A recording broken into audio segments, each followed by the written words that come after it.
A beautiful and wonderfully easy walking tour of Old San Juan you can do on your own. Please join us. Old San Juan. And this is the walking tour we built by doing our own research and arranged into a convenient round-trip walking tour with no backtracking.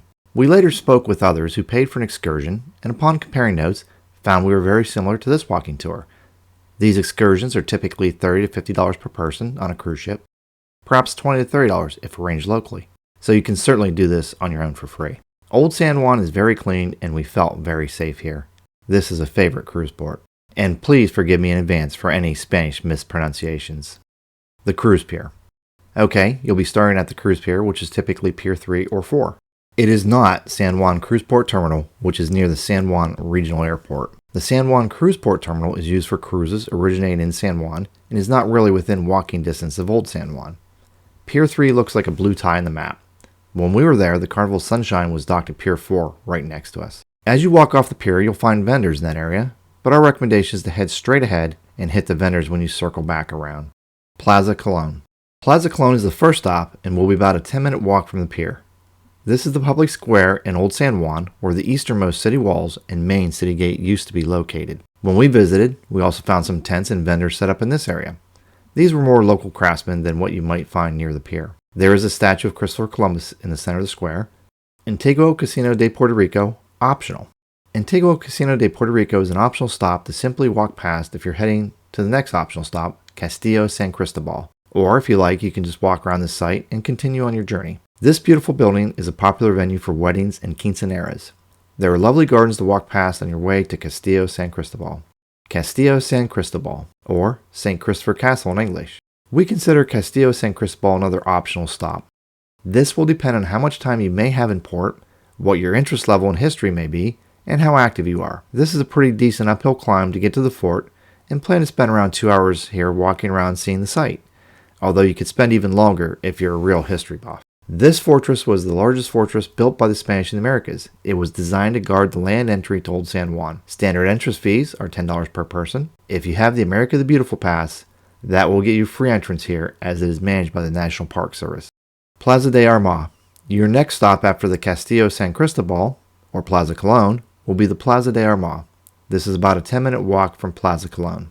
If you walk down the Calle de San Francisco, you will walk past the Parroquia San Francisco de Aziz on your right. This is one of the oldest cathedrals in Old San Juan. It is a beautiful old church. There are some great views to just admire the colors and architecture of Old San Juan as you walk along. Continuing down the street, you'll find yourself at the Plaza de Armas. This was built in 1521, was designed to be the original main and market square for San Juan. You'll find the San Juan City Hall here. Barrachina. Puerto Rico's national drink is the pina colada. There's a little controversy over who actually created it, with 3 different bartenders claiming credit. Don Ramon Portas Miño at Barrachina in Old San Juan was one of those 3. Barrachina does have a plaque marking it as the birthplace of the pina colada in 1963, and it's also a cute photo op. Barrachina is right around the corner from the Plaza de Armas. The food here is mostly Puerto Rican and local flavors, with a gorgeous bar in the courtyard. The pina coladas were well worth the visit alone. We wouldn't come back for lunch necessarily. We opted for the Puerto Rican Delight Sampler appetizer and chicken mofongo. The food was just okay. Is it touristy? Yes, but we'd gladly come back for the pina coladas. Note that there are 2 lines for entry, one for food and one for the courtyard drinks only. We were in line pretty early for when they opened, and there was still a few minute wait to get inside, but the pina coladas were worth every penny. These were by far the best pina coladas we have ever had. In fact, we enjoyed 2 each with our lunch. Los Paraguas de la Fortaleza. After you enjoyed your pina colada, walk off those calories by heading over to the Los Paraguas de la Fortaleza, or in English, Umbrellas of the Fortress. This is only a few steps away from Barrachina. This attraction can be hit or miss, but you're right nearby anyway, so definitely check it out. When we visited, there were no umbrellas at all. My parents had visited a few months earlier, and the umbrellas were there. Either way, the street will be barricaded by police as the governor's mansion is further down the street. So although you may be able to see the umbrellas, you won't be able to get under them or up close at all. Catedral Basilica. From the Paraguas de la Fortaleza, go north on the Calle del Cristo to the Catedral Basilica or Cathedral of San Juan. This is only about a 3-minute walk. This is one of the oldest buildings in San Juan. It is the oldest cathedral in the U.S. and the 2nd oldest cathedral in the Americas. What is the oldest cathedral in the Americas, you ask? I'll save you the trouble of Googling that.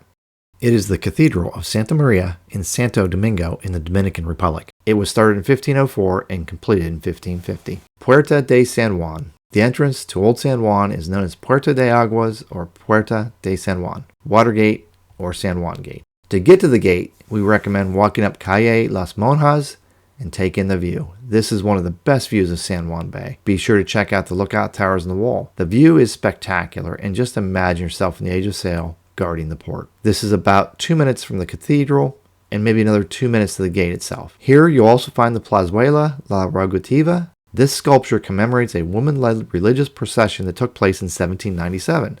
Legend has it the British were planning to invade San Juan, but were scared away by the hundreds of torches they saw on land. They believed these to be reinforcements and they didn't invade. Now continue down via the Calle de la Defensa to exit through the Puerta de San Juan. You can partially see La Fortaleza or the fortress. This is the governor's mansion and is at the other end of the Paraguas de la Fortaleza. When you enter and leave port, you can't help but notice Puerta de San Juan. Since it is huge and painted red, it is a very clear landmark. This gate is 16 feet tall and 20 feet thick. Until you see it up close, it is hard to appreciate this mammoth scale. After walking through the gate and taking the required photo ops, you can choose one of two options. 1. Walk to the right and out along the bay to Paseo del Morro. This will take you directly out to the point that you saw as you were coming into the port. This option would be for those who prefer a longer walk, as it would be out to the point and back to where you are now. This will add about 35 minutes to your walk, and it is an additional 1.5 miles or about 2.4 kilometers. Option 2 would be to turn left and continue along between the bay and city walls. You can truly appreciate how nearly impenetrable this walled city fortress would have been from the coast. These walls are 42 feet tall and are 45 feet thick at the base. Pretty impressive. There's a great photo op along the walk at a floating dock here. Fuente Raices. As you continue along the walls, you will come to the Fuente Raices or Roots Fountain.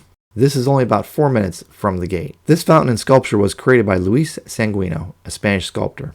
It was placed here in 1992 in honor of the 500th anniversary of Columbus landing in the New World. Paseo de la Princesa, or Princess Promenade. This is a very scenic walkway.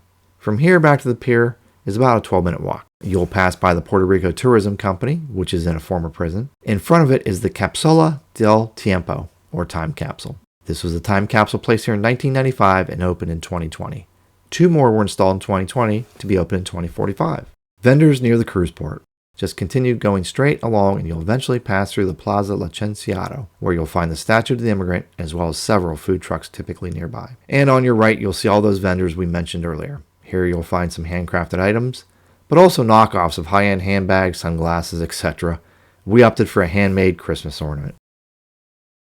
You're almost back to your pier, and here you'll find the gate monument, which makes for another great photo op.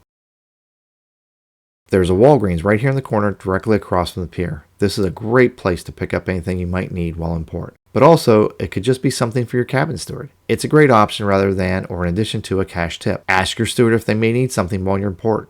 They don't always get the chance to go ashore, so a simple gesture of picking up some toiletries or similar would be a great option while you're right there. And there you have it, a nice, comfortable, round-trip walking tour from the cruise port and back. Total journey walking time would be about 60 minutes if you include Castillo San Cristobal, or 45 minutes without. And of course, that does include any time you may want to use for stops. We skipped the Castillo this time. Our round trip at a leisurely pace, along with stops and lunch, took just under 3 hours.